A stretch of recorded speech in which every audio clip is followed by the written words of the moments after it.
There we go. We are live. Hi, folks. So I didn't raise you up, sorry. Staring down your nose at me, that's no fun. Let's lift you up, baby. All right, so this is our third in the series on Gotu Kola. We started our series talking about the use of Gotu Kola internally, generally an overview. And last week we went into the internal usage of Gotu Kola, primarily focusing on its adaptogenic effects, its nervine effects, its effects on brain function and on the nervous system. It's important to remember that along with that, the side effects of taking it for nervous system support, for neurological support, is that it is also going to improve the general strength of tissues throughout the body, right? So that's a side effect. Hey, Teresa, good morning. Nice side effects. And the other is also true. So we're going to focus today on the use of Gotu Kola primarily topically for support of tissue. And we'll look at what formulation looks like for that. And we'll look at two ways of extraction of Gotu Kola, one of which I'm going to demonstrate, the other one I'm not going to demonstrate, but we'll talk it through. And that actually I talked about in the last class.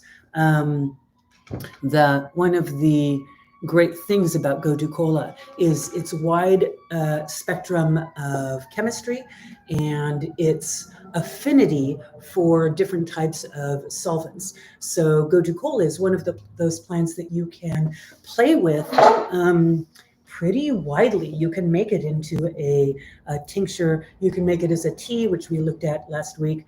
You can make it as a glycerite. You can use it as a fresh plant, just ingested.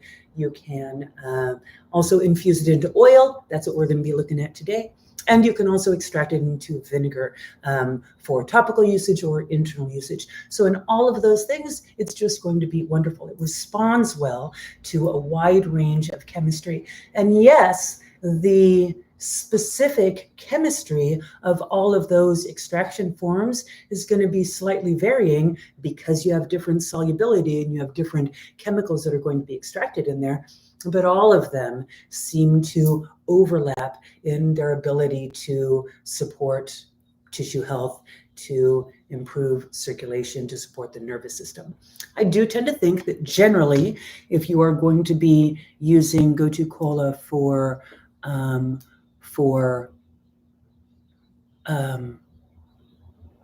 nervous system support, that it is best to use a tea. In my opinion, it's best to use a tea. Tincture and glycerite are also good. And traditionally, we talked about this a little bit last week. We also have use of infused oils that are applied intranasally and have a somewhat direct effect on brain function because of proximity, right? Not everything passes over those mucosal tissues into the bloodstream. Not all of the chemistry is going to be available there. Again, overlapping chemistry, wide-ranging but overlapping different stuff. So I like to use lots of different solvents, I guess is the take-home from that. I like to use different solvents for Gotu Kola. They all seem to work. Go ahead and use whatever you want. But if you combine solvents, then you're going to get a wider range of activity. And this is true for many plants. Hey, this is true for many plants, particularly those plants that that we do see used in this way. When you see that a plant is traditionally used with a wide range of solvents, you can start to play around with exploration of those solvents. One of the ways we were looking at, you weren't here last week, we were looking at teas for Gotu Kola for brain function. And today we're looking at Gotu Kola for topical usage. And so Generally, if we're looking at topical usage, there's going to be a couple of different solvents that we're going to use. We're usually not going to use a tincture, although you certainly could. If what you had was a Gotu Kola tincture and you needed it for skincare, absolutely you could take that tincture, dilute it in water, and apply it to the skin. Same with the glycerite, you could absolutely do that. But generally, if we're looking at for topical application, we're going to use water extracts as baths and compresses. We're going to use vinegar extracts topically, and we're going to use oils. We're going to use infused oils. And oils are mostly what I'm going to be focusing on today because we did talk about water extracts last week. So in making oil extracts, hey, Renee, in making oil extracts, we can take that concept of combining solvents and apply it. And this we did see, we see traditionally in Western herbalism. Traditionally in Western herbalism, there was use of dual solvents in what's called extraction via intermediary solvents. So use of a secondary, a first solvent before you hit your second solvent, or second solvent in this one being oil, right? We're making an oil extract of the plant. But if we want to widen the range of chemistry available in that oil, we can apply a second solvent to that. Brianna, hey, from North Carolina. I know, I'm so sorry. It's Brianna who's usually here in class. She's in North Carolina.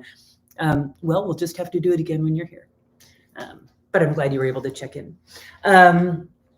So intermediary solvent, we're going to apply a solvent that's going to be able to extract some of those constituents, and then we will go in with our oil and make the extraction. And so here we are following, if we look at the up until 1947, 49, the mid to late 1940s, this was the standard method of extraction of oils in the National Formulary. Hey, the National Formulary of the United States. This was how oils were manufactured. And so we are using that method because it works very, very well. But it is the Western version of what I was talking about last week, which is the dual extraction, same concept of using two solvents instead of one. And this is from the Ayurvedic tradition. Good morning, Lex. Hey, from the Ayurvedic tradition, we have the tradition of extraction using water and also oil. And here we're not using, if we think of the solubility of oil and high proof alcohol, they're kind of both on this side of the spectrum and their ability to pull out non-water soluble compounds, right? If we look at water and oil, they're at the opposite ends of the spectrum. We have water soluble compounds and we have fat soluble compounds. They're on opposite sides of the spectrum. So really in the Ayurvedic tradition of oil extraction, where there's water and oil initially being used as that intermediary solvent, we see that we're actually able to get a really wide range of extraction, having those polar opposite solvents. And it's a very, very interesting and also tricky method of extraction. But I want to go over it because it's really important, and I think it's really helpful, and because so many people are really being reintroduced to the concept of this intermediary solvent, because it's kind of in the public eye a lot more because of certain people that are teaching. What's her name? There's someone up in the Bay Area who's been doing, and I know her name, and also her name is just gone from my brain right now, but she's been doing a lot of training on infused herbs using intermediary solvents, which is great. Many people teach this. But I do want to point out that this isn't something that's just in traditional Western herbalism. This is a concept that extends far back in this Ayurvedic practice. So in the Ayurvedic extraction, we have a ratio of 1 ounce of herbs to 4 ounces of oil to 8 ounces of water. So this is herb, 1 ounce by weight to 4 ounces of volume of oil to 8 ounces volume of water. So we're going to put all of these things into a pot. We have oil, we have water. Actually, this would be water, and this is oil because oil is lighter than water. And then we have the herbs in here, and these herbs are both, they're combined in this pot with two opposing solvents. And what happens is, as we then put this over gentle heat and heat it up, the water is going to extract water-soluble constituents. The oil is going to extract oil-soluble constituents. The water is going to evaporate off. The oil isn't going to, because that's not what happens to oil. It's just going to sit there. And so as the water starts to decrease, the compounds that the water has extracted are being held in the water, but the medium that they're held in, which is water, is leaving the pot. As we let it simmer for a longer period of time, we see the amount of water decrease and decrease and decrease. If we have measured these in ounces, we've seen we had 1 ounce of herbs, 4 ounces of oil, 8 ounces of water. And what we want to do is wait for the total volume of liquid here to reduce back down to 4 ounces. And once it's at 4 ounces, we know that we have had the 8 ounces of water have moved from the pot. And when that happens, all of those constituents that were soluble in water, that were pulled out by the water, now that medium has completely gone, and now they're going to be held by the oil. It's important to recognize that they have not been made soluble in the oil. They are being held by the oil. The oil is a vehicle for carrying those compounds. We can't change the solubility of constituents, but we can make them available. And this is what this has done. Now, my initial problem with this process is that the oils that we generally tend to use in Western herbalism are pretty sensitive to heat. And you can see that this process of boiling out 8 ounces of water is going to take a long time, right? It's going to take hours of sustained heat. If you were using an oil like olive oil or avocado oil or almond oil or grapeseed oil or any of the oils that are traditionally used in Western herbalism, this amount of heat would be enough to change the chemical structure of those oils and promote the formation of what are called trans fats, damaged fats that have changed their structure and now are not going to work the same way in our body because they have a different molecular structure. So for a very long time, I really opposed this tradition of oil making because my mind was focused on Western traditional oils that were used. But once I got to learn more about this Ayurvedic method, I also found out that the primary oils that are used here, while Ayurveda is hyper-focused on different types of oils and all of the qualities from those oils. There are a couple of oils that I think are really, really good to use in this process specifically. And one of them is sesame oil. So if we use sesame oil for this, there's something very cool that happens when we heat sesame oil. Sesame oil contains a compound called sesamin. And the sesamin in sesame oil is an antioxidant. It's an antioxidant in an oil is a compound that protects against oxidative damage to that oil. It is oxidative damage that we're concerned about with the heat. And so if we have sesame oil that is raw, unheated, we have sesame oil. But as we heat sesame oil, it liberates and activates this compound, sesamin. It was not there when it was unheated. It is there when it is heated. So the practice of heating the oil activates the protective mechanism in sesame oil and makes it not only a really effective solvent, but it also inherently protects it and makes this oil specifically more stable in extraction. So use of sesame oil is really great. Also, use of oils such as ghee. So ghee is also a very traditional oil used here. Ghee is clarified butter, right? And if we're looking at butter as a solvent, now we've changed from a vegetable fat to an animal fat. Ghee is an animal fat. It's so for people who maybe are interested in the use of things like tallow, tallow is really at getting a lot of public interest right now because people understand the benefits and the affinity for that animal fats have for our bodies. But not everyone wants to use an animal fat that is a slaughterhouse byproduct, right? If people are not into killing animals to eat, they don't always want to kill animals to put something on their skin. And so a nice option to tallow as an animal fat, but not a slaughterhouse product, is ghee, because we don't have to kill animals in order to get milk from them. There are other things surrounding milk extraction. Our relationship with animals is very, very complex. But the ghee, because it is a saturated oil and because ghee has been specifically clarified to remove compounds that are unstable in heat, ghee is very stable in heat and very stable in oxygenation. It does not break down. And so ghee is also something that is really great to use when we're extracting for a long time over heat. Ghee is extracted for a long time over heat. That's how it's made.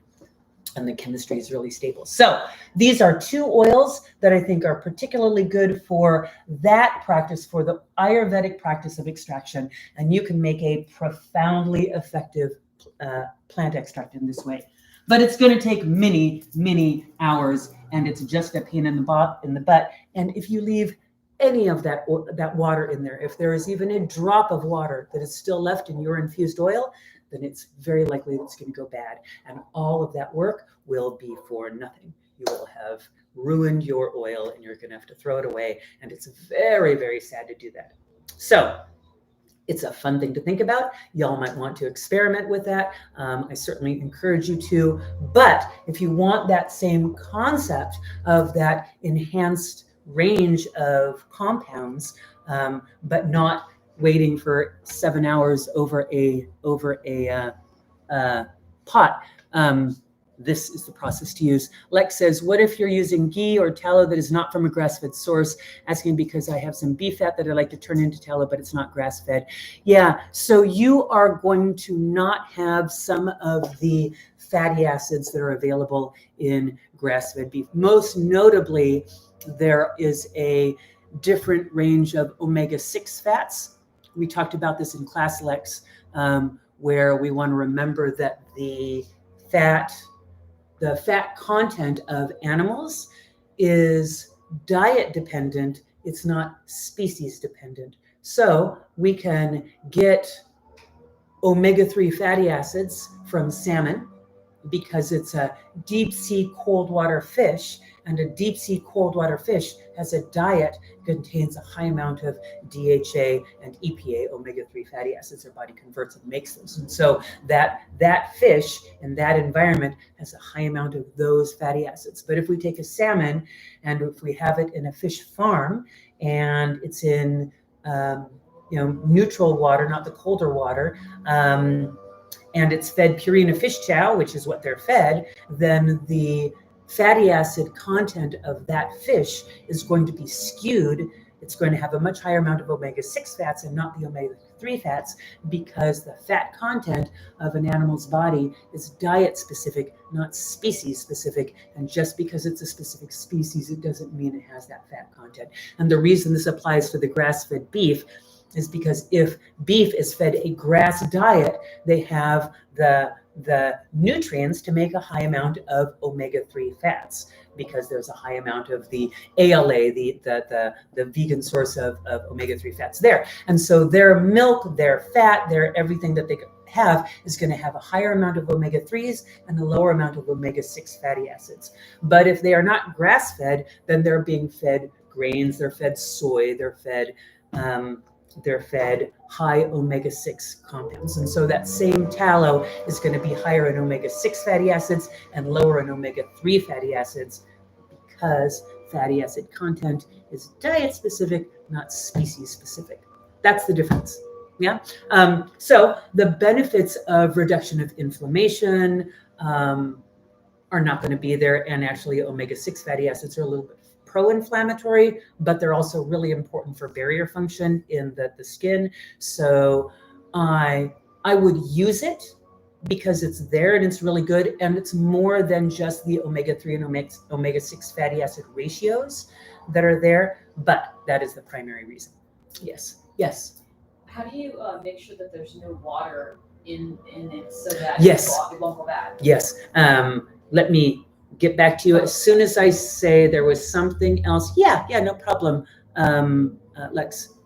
There was something else that I was going to say about that, which is there's another reason to have grass-fed, pasture-fed tallow, and that's the care that's given to the animals, right? So we also want to look at the care that's given to the animals as an indirect benefit of the reason to purchase grass-fed, pasture-raised tallow. When you press any of these oils that you've used with a secondary solvent, so we're going to be doing a different process than I just went through. We're going to be looking at the Western process that is a variation on that and much easier to do, especially in this setting where we have 1 hour, not 8 hours to do this. But we're still using a different solvent. We're adding a different solvent. What we want to finish with is just oil in our extraction. If you have water coming in, as we do with the other one, it is critically important that there not be any water in the finished product. And so what you want to do when you press your oil,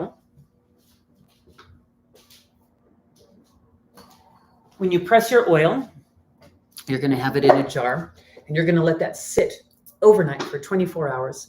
And what's going to happen is, because water is heavier than oil, it's going to sink to the bottom. Oil floats on the top. So you'll see a separation, and you'll see little bits of water. You'll see a delineation. There's sludge down at the bottom and clear oil on the top. And you will carefully, what's called decanting. You're going to decant the oil, carefully pouring it off, looking at that sludge down at the bottom and stopping right before the sludge starts to pour off, right? You're going to do that. Leave the sludge behind, take the new jar of oil and let that sit for 24 hours until it clears up. And then you're going to, if there's any sludge at all, any discoloration at all, you're going to decant again, pouring it off, and then take the new oil and let it sit 24 hours. And you're going to continue doing that until what you have is a clear oil. If there's any cloudiness, if there's any sludge, you decant again every 24 hours.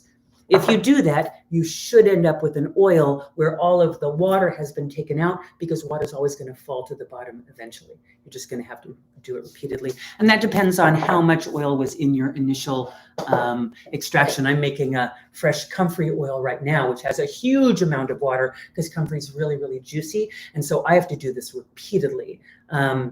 With this, you're not going to have to do it that much. With that one, again, we're looking at simmering the water down until you're getting that down to that initial volume of 4 ounces. So just getting that eyeball, you're going to be reducing that volume.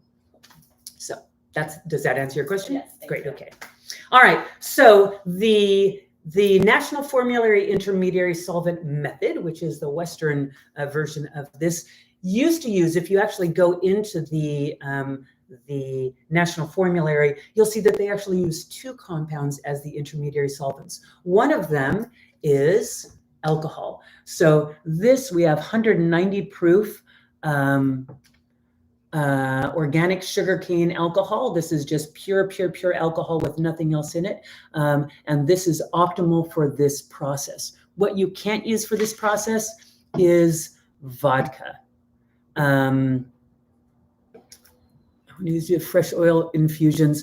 Oh yeah. Renee, come over and we'll do fresh oil infusions together, because it is a bit bothered. It is very involved, Brianna, and that's why I didn't teach y'all to do fresh oil extracts from fresh plants in class. I only have you do dried plant extracts in oil, because it is very involved and it's very much a bother. And if you don't do all of that and 1 drop of water is left in your oil, it will go off. It'll spoil your whole beautiful ½ gallon of oil that you made. And it's so gorgeous. It's going to be gross and bad. And it's just heartbreaking to do that. So it's worth doing that very careful process. All right.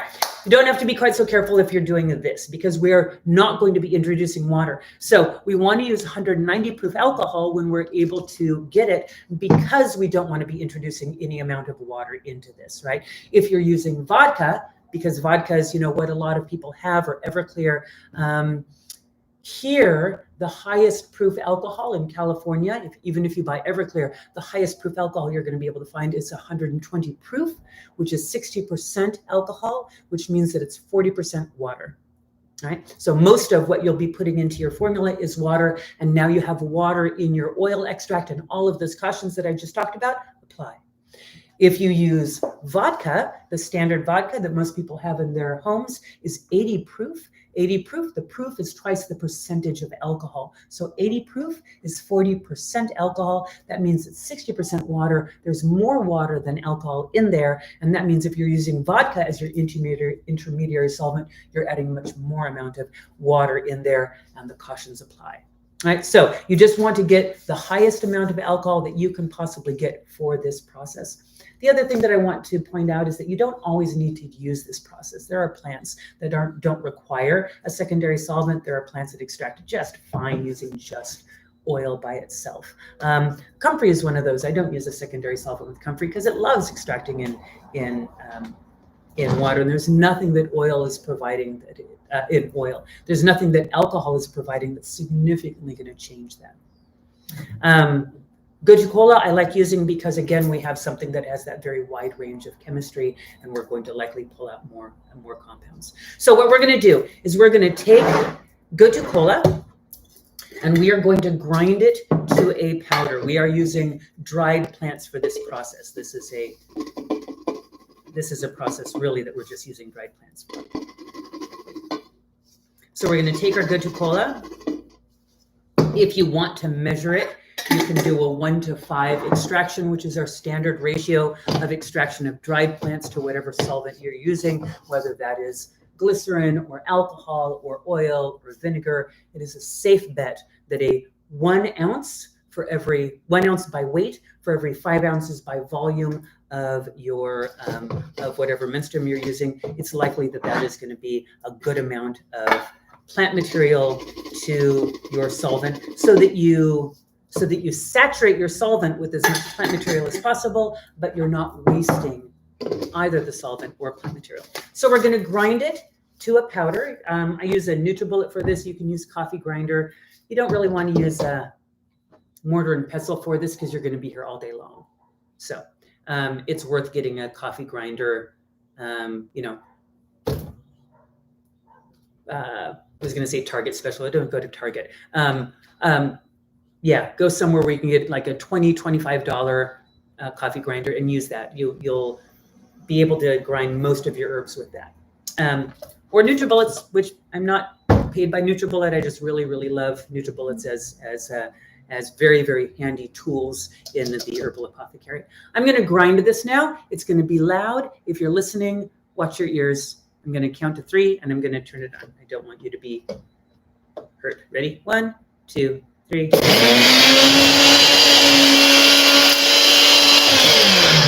Now, one of the things that I want you to know, what I want you to see, is that one of the things that happens when we grind herbs is we reduce the volume of the herb, we reduce the size of it. So when I added the herbs in here, it was about up to there, and you can see that it's dropped all the way down there, right? When we grind everything, we lose a lot of the air pockets that are held when you have whole leaf material. It is good to dry your herbs and store them as whole leaves, because whole leaves are protected. They are protecting the cellular material inside the leaf. As soon as we break those leaves, we're exposing the chemistry inside to break down from oxygen and light and heat and all the things that damage that. So we only want to grind things up, really, if we can get away with it. We only want to grind things up when we're about to use them.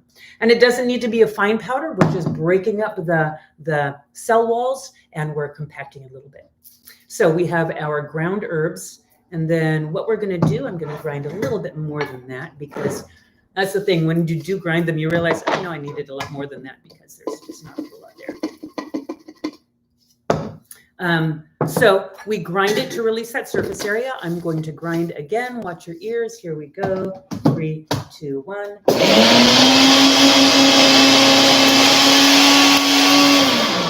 There. Now we have enough.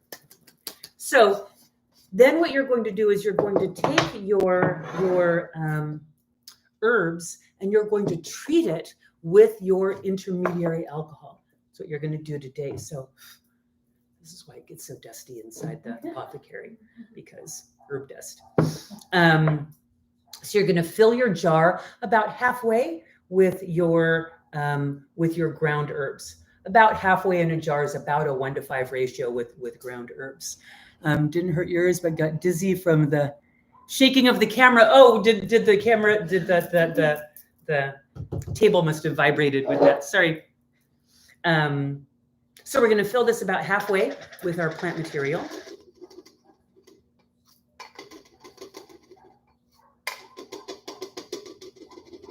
And if you want to be exact, you can certainly do a 1-to-5 ratio. So that would be 1 ounce of herbs. 1 ounce of herbs to 5 ounces volume of your oils. So here we're just going to fill it up halfway, because you don't have to do a clinical strength weight to volume ratio, because there is no clinical strength for infused oils. We don't have to worry about dosing oils the way that we would be more mindful about dosing tinctures, taking them internally, right? We just want to make them as strong as possible and not waste either the plant material or the solvent. So eyeballing about a 1-to-5 is good. So halfway full. And then what you're going to do today here, we are going to take just a small amount of our alcohol. We're going to use, generally I'm going to use about a tablespoon per ounce of plant material. So I'm going to use about maybe a half of a teaspoon here. And I'm just going to add the alcohol directly into the herbs, and I'm going to stir it up. And what I'm looking for, and you can sort of see it here, is there's a change in the color. You can see the dried plant. Whoopsie. There's dried plant is lighter, and as it gets dark, you can see that it's moistened. So you want to look and see that all of your dried plant material is moistened.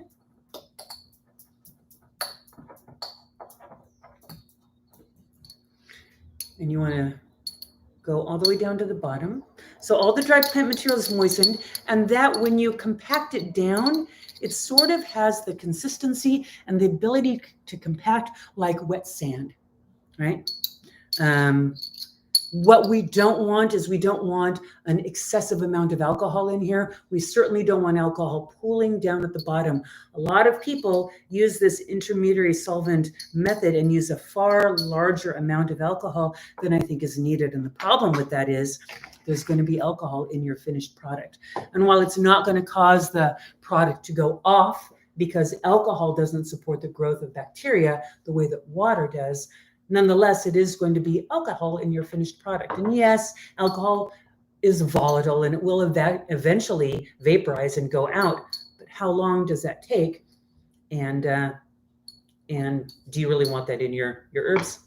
I don't. And it isn't necessary, because all we need to do is just barely get the plant material damp.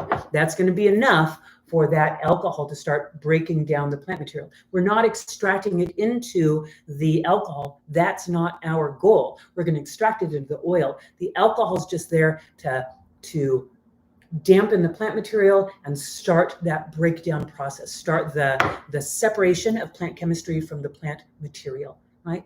Then the oil is going to come in there. So what about the 5% of water that's in the alcohol? It's such a small amount. It's because we were using such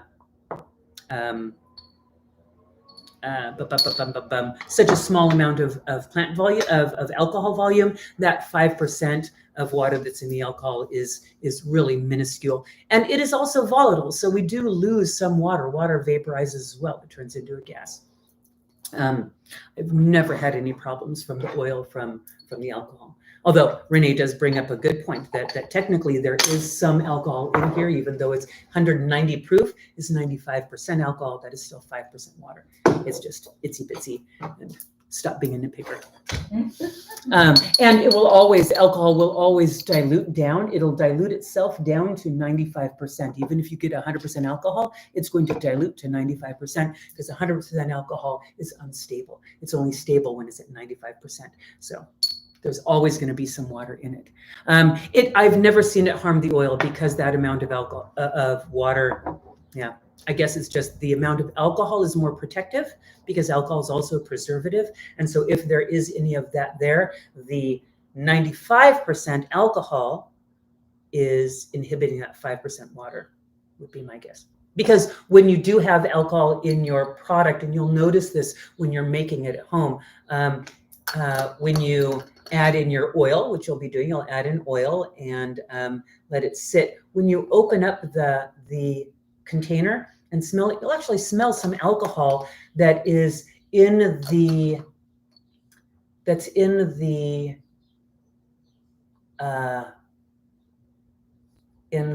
air portion of the jar, right? Where there's air, there's going to be some alcohol fumes because alcohol is volatile.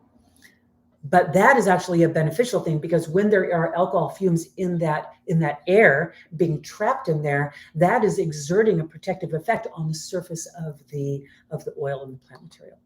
So I think that volatility is inhibiting things.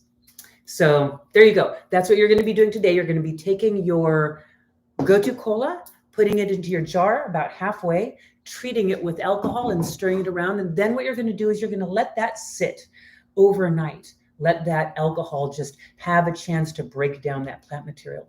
Tomorrow morning, you'll take this jar and you will fill it up to about a quarter inch from the top of the jar. You'll fill it with whatever oil you want to use. Now, you don't have to be too concerned about using just sesame oil or just ghee, because you're not applying heat to it, right? You don't need to use heat. You can apply heat. You can do a double boiler.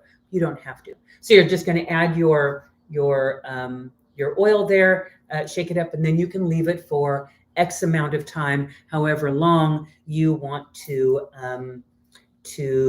leave it for. Some people leave their oils to infuse for a lunar cycle, right? If you are at the beginning or end of a lunar cycle, and this your medicine making fits in with that, where you want to wait, from new moon to new moon is different energy than from full moon to full moon is different energy than from from waning to waxing, right? So you can play around with those lunar energies, or from waxing to waning, right? So do you want that waxing to waning energy? Do you want that waning to waxing energy? Want to the whole cycle energy, right? There's a lot of different, people say, oh, for lunar energy, it's like, well, what lunar energy are you kind of invoking? Because there's a lot of different ways we can do that. X amount of time for extraction of your oils. I think whatever it is, X amount of time, whatever you've been taught, is likely longer than is necessary, just because that seems to be the default, is longer than is necessary for your extraction method. Whatever you want to do it, let it sit for however long. You don't want to let this sit for too long. You don't want to let this sit. For some of us, we have jars of tinctures. I know some of you watching, we have jars of tinctures, probably you, that have been there sitting in alcohol, waiting for us to press them. They're just there. We'll get to them eventually. The alcohol, meanwhile, is acting as a preservative and allowing us to wait to press our tinctures. That's not the case with an oil, because an oil, as soon as you're making it, oils are unstable. They're going to break down. They're going to oxidize, and oxidized oils are the worst thing that you can do to an oil. And so oils and vinegars are things that you really want to press and extract and start using rapidly as soon as you make them. Don't let them hang around and you'll get to them later. Leave that for your tinctures, your glycerides, because they can't stand it. You really do want to press your oils and use them as soon as possible. I had no idea the moon had any energy for oil infusion or extraction. So the moon has pretty powerful effects on all of the fluids of the earth. It's why we have tides, right? It's why we have tides, and why possibly there are lunar cycles that affect uterine function and flow. And so for many people, there's a correlation between the uterus and the moon, those cycles.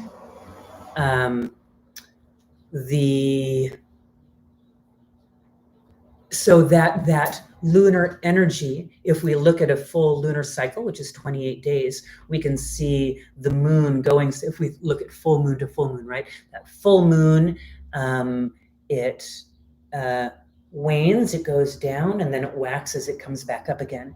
And so that energy change of a waning moon has a decreased drawing effect on our body. It has a decreased effect on bringing that lunar energy to ourselves. And so we can think of what does that cycle of fullness and then moving away and then fullness again, how would that affect an infusion versus the effect of emptiness, going into fullness, going into emptiness? Is a subtle but important distinction. Whether you go from a full moon cycle to a full moon cycle or a new moon cycle to a new moon cycle, there may be those energies of fullness or emptiness that you want to invoke into this oil. There's also questions as to whether the extraction changes because of the pull of the moon on fluids. This is a fluid, and even a small amount of fluid is going to be responsive to the moon's pull, because that's just how gravity works, right? A single molecule is going to respond to it. How much does that change the chemistry of the oil? No way to say, but there's things beyond that we're invoking, right? And so, yeah, and then also going from full to full, not the full cycle and ending back to back, but also starting at one place and going to the other, right? When you want to change from one place to another, right? One is a completion of a cycle, and the other is, no, we're not completing a cycle, we are moving. Right? And sometimes you want that movement energy to invoke, and sometimes you want that completeness to invoke. It's all good stuff. It's just, what do you want to do? Yeah. Oh, I'm so glad, Silver. I know, right? That's the fun thing about magic. It can be whatever you want it to be, and it can be in whatever way is meaningful for you, right? And so, hey, Ren, good to see you. Yeah. So play with those concepts and play with those, in a larger sense, right? Play with those with the moon. It doesn't just apply to oil infusion with your herbs. It applies to all of the fluids and the juiciness of our body and our relationship with the moon and the earth and so many things.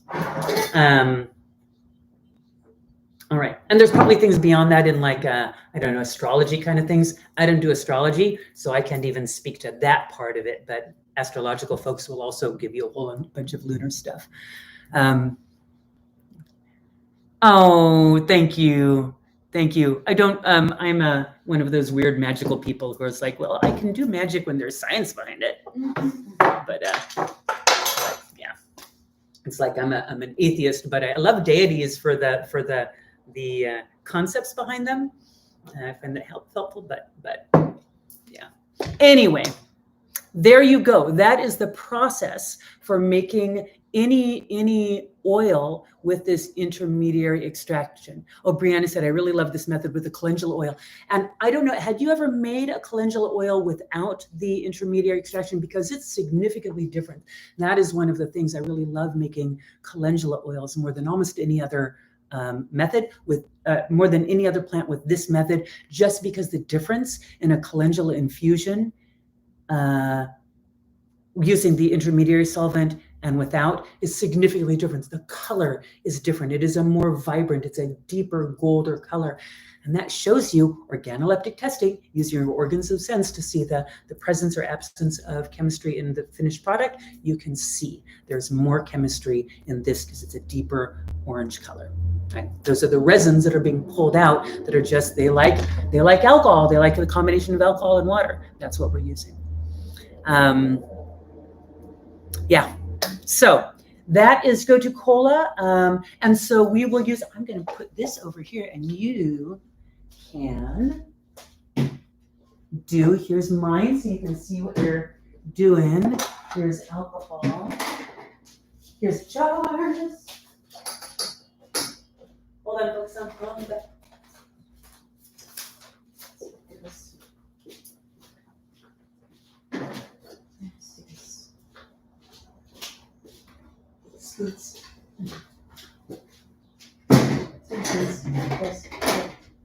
Okay. I have a question. Yes. How much alcohol do we add? I wasn't sure.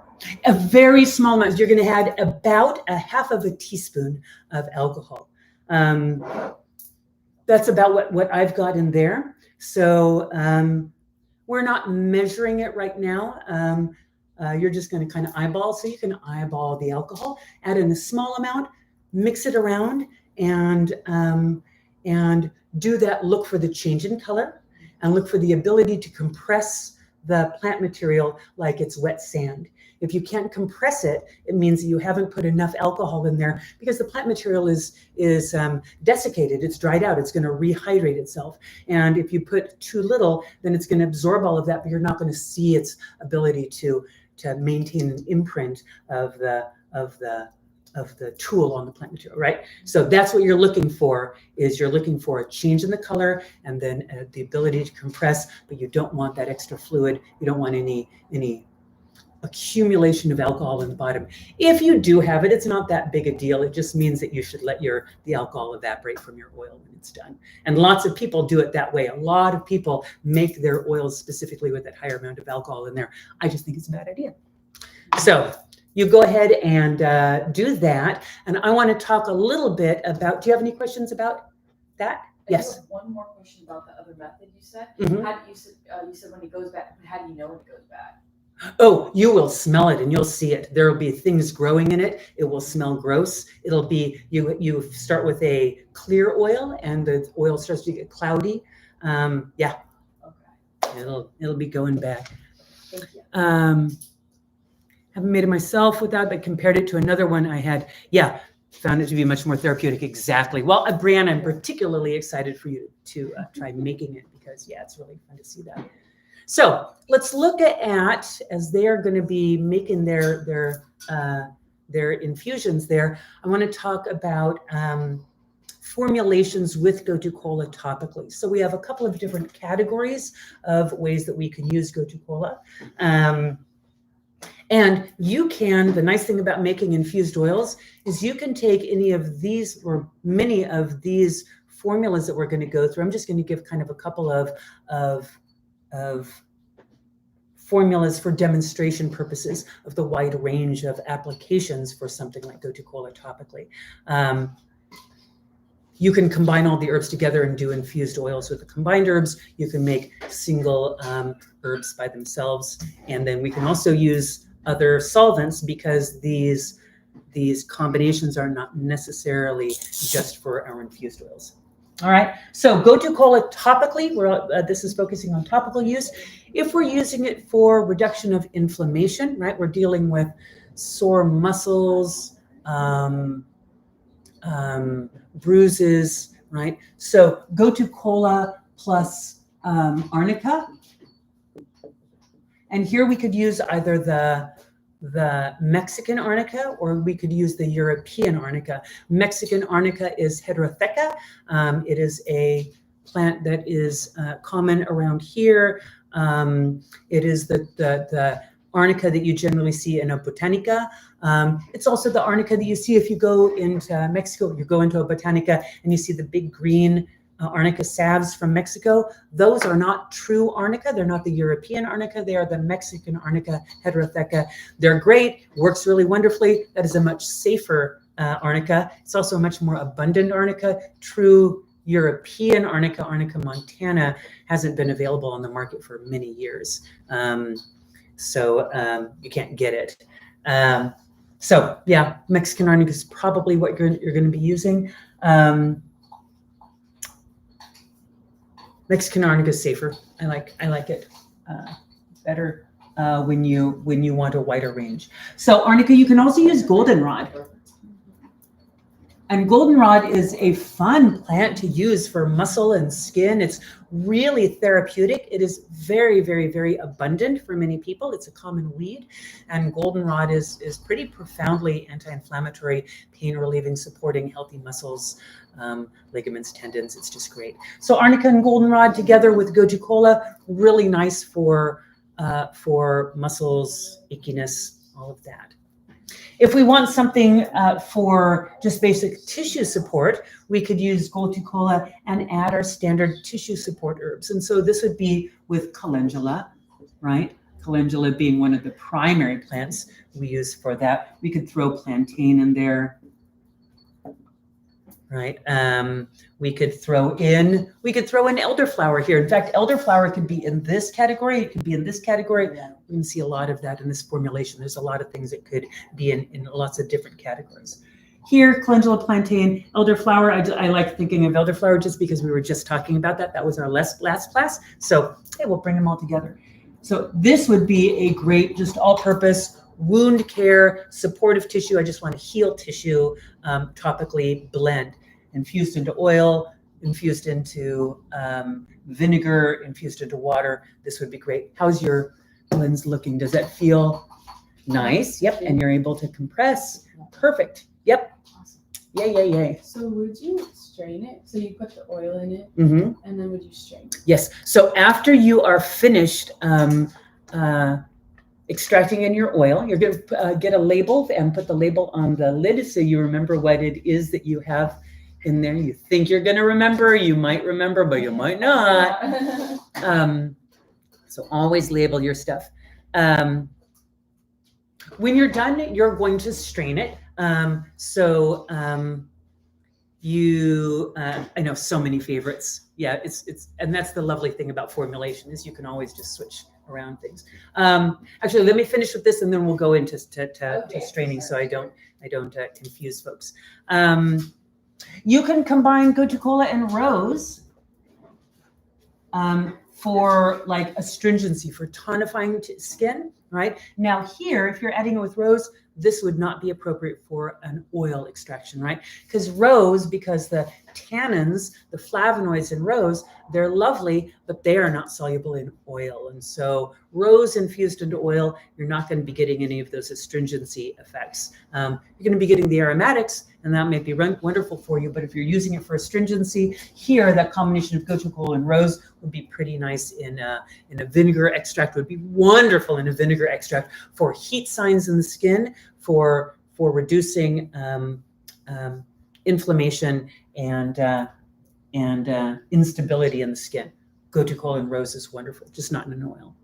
Likewise, adding it with the mineral-rich plants like horsetail, etc. Horsetail, nettles, oat straw.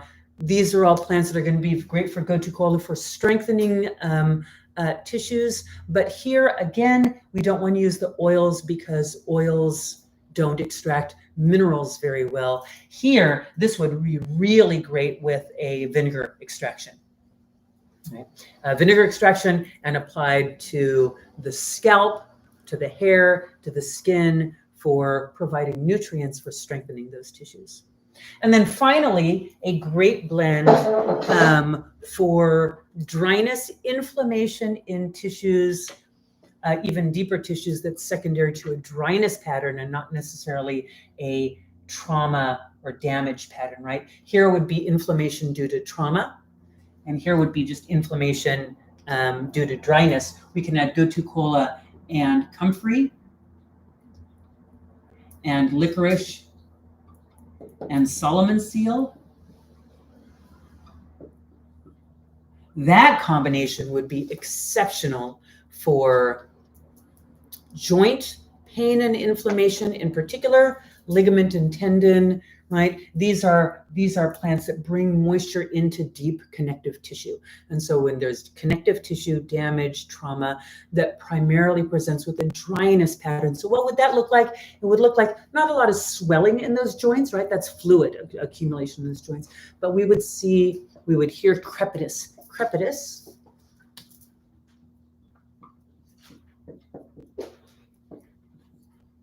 New vocab word. Crepitus is the sound that your joints make when they're dried out. That your knees are like crunchiness, right? That crunchiness is called crepitus. So when we feel crepitus in joints, that is a pattern of dryness. Now, the reason that the joints are dry, one of the reasons is that that there is no pump for synovial fluid in our body. Our synovial fluid, the fluid that lubricates our joints, and also, all of the fluid that moves through our body moves via muscular movement. And the more sedentary we are, the less movement of fluids we have in our body, and more we can have patterns of dryness that are not necessarily dryness. They're just patterns of not moving the fluids that we have in our body. Right? So sometimes we can have dry joints, but once we start moving them and we're pumping those fluids in there, that goes away. It's different than I keep on moving them and they keep on being crunchy. That's a true pattern of dryness, right? So Movement, really important medicine for fluidity, but if you still have that dryness, then the capita is there. I see these comments, and let me just catch up on these. I use oat straw in one of my lotions, but I use it in the water portion. Yeah, so Renee makes lotions, amazing lotions, and she extracts, as she says with oat straw, extracts with water because she wants those minerals. She wants the silica, which strengthens the tissues. So she just extracts that in water, extracts other things in oil, and then combines them together. That's the benefit of a cream or a lotion. An emulsion is you don't have to choose between water or oil. You're bringing them together. I don't know why just all of a sudden I got a little frog in my throat. I made tea for y'all. Oh. I just forgot to tell you about it or serve it to you.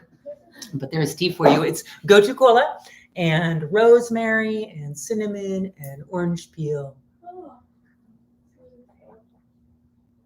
Oh, it's very nice. Yeah, that's all. Gotu Kola, rosemary. They're all things for brain function, for memory, and all of that.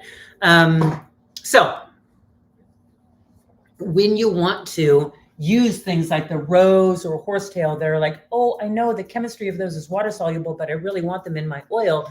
That's great. Make an emulsion, as Renee said, so that you can bring those in. But you're not going to get water soluble compounds in an oil soluble medium unless you do that first method of extraction using the Ayurvedic method. And that is, that's the way that you get those in there. But you have 8 hours of simmering over water. It's a very good tea blend, Renee. Yes, come by and I'll give you some. Okay. So formulation topically, choose your solvent accordingly. However you extract, you're going to let it sit in your jar, and then you're going to strain out your plant material. So you're going to fill it up with your oil, let it sit, put it out in the moon. You can dance with it. You can put crystals on it. Don't ever put crystals inside any of your extractions. Minerals are soluble in different things, and many of them are very, very poisonous. Don't put minerals in on near proximity. You're not looking at the actual chemistry, you're looking at the energetic, so it can be proximity. However you do that, you're going to at one point go, okay, now I need the oil out of there. So let it sit overnight, and the herbs are going to fall down to the bottom. You'll have a nice clear layer of oil. You can just carefully pour it off, decanting, just the same way we were talking about pouring off that oil from the water. So you can carefully pour off some of that. That's an easy method of getting that. And then you can take the rest and just pour it through a piece of fabric, some cotton fabric, an old t-shirt that you no longer use, cut it up and get a little piece of fabric there, and then squeeze out the oil. Squeeze it as much as you can. Get a strong person there to squeeze out more. You want every little bit of oil out of there. And once you've done that, there's your infused oil. Now you can take that and put it into a different jar, or you can clean this out and put it back in here. And now you have a Gotu Kola infused oil using an intermediary solvent method. So you have the extraction of certain chemistry from the alcohol and also chemistry from the oil is all available in that jar. Now you can use that topically on your skin, and it is going to be profoundly supportive and healing and nourishing to the surface tissues of your body. You can also play, if you want to, with this, using it as a nasya oil.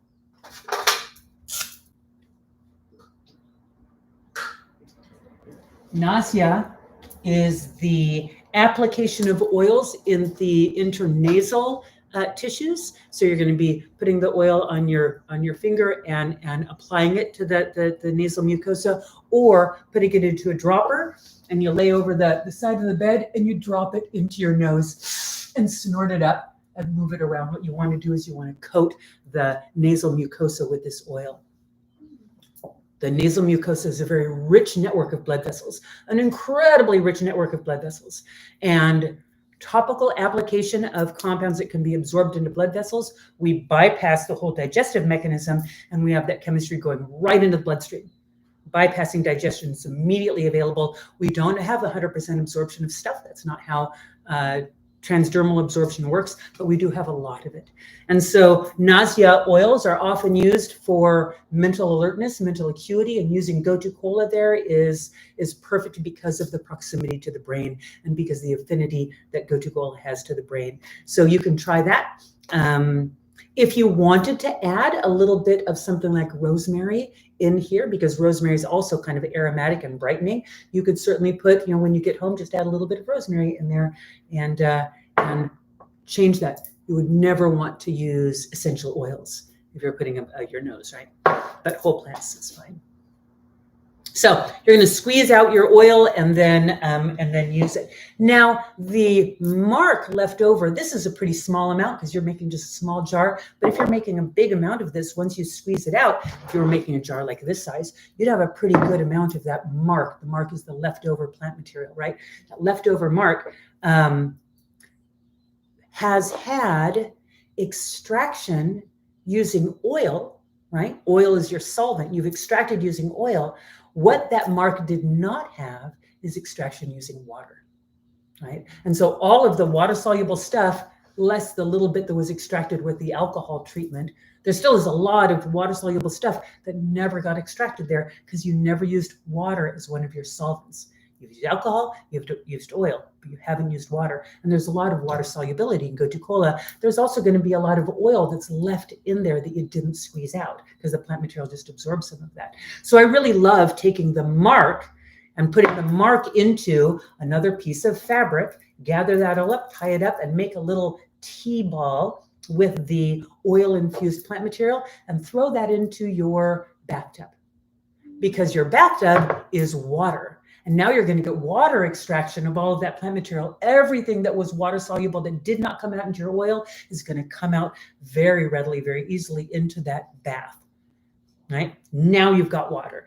And the residual oil is also going to come out into that bath. So you're going to get some of the oil into your bath blend. You're also going to have those water soluble extracts, and you will be washing your mark off. And that allows you to be able to take your mark and throw it into your compost because oily mark should not go into a compost. It throws off the chemistry of your compost. So use your mark in a bath. If you don't have a bathtub, you can just make a foot soak with it. Yeah. And if you can just take your mark and put it into a container and throw it in your freezer for later on, give it to someone else. If you don't have a bath, you don't do baths, you don't want to do that, someone else wants to. It's good stuff. All right. Any questions about any of that? Yes. For the crepitus, are you saying the comfrey, licorice, and the Solomon seal? That's a good combination. Yes. Yes. Because those specifically are used for bringing moisture into articular joints and ligaments and tendons. They're specific for a dryness pattern causing inflammation. Yeah. All right. Yeah. Yeah. Exactly. All right. There you go. Gotu Kola for topical use. That's our third class with Gotu Kola. Next week, we'll have a new plant. We'll do a plant exploration, and then we'll go into a couple of classes on medicine making with that one, as usual. Thanks, folks, for showing up, and I'll see you next week. Bye. Teaching zero waste and moon magic, right? I know. We're doing all this stuff, Ren. Absolutely. I love you. Good to see you all. Bye-bye. No, not ending. There we go. Okay, bye-bye. Thank you. See you.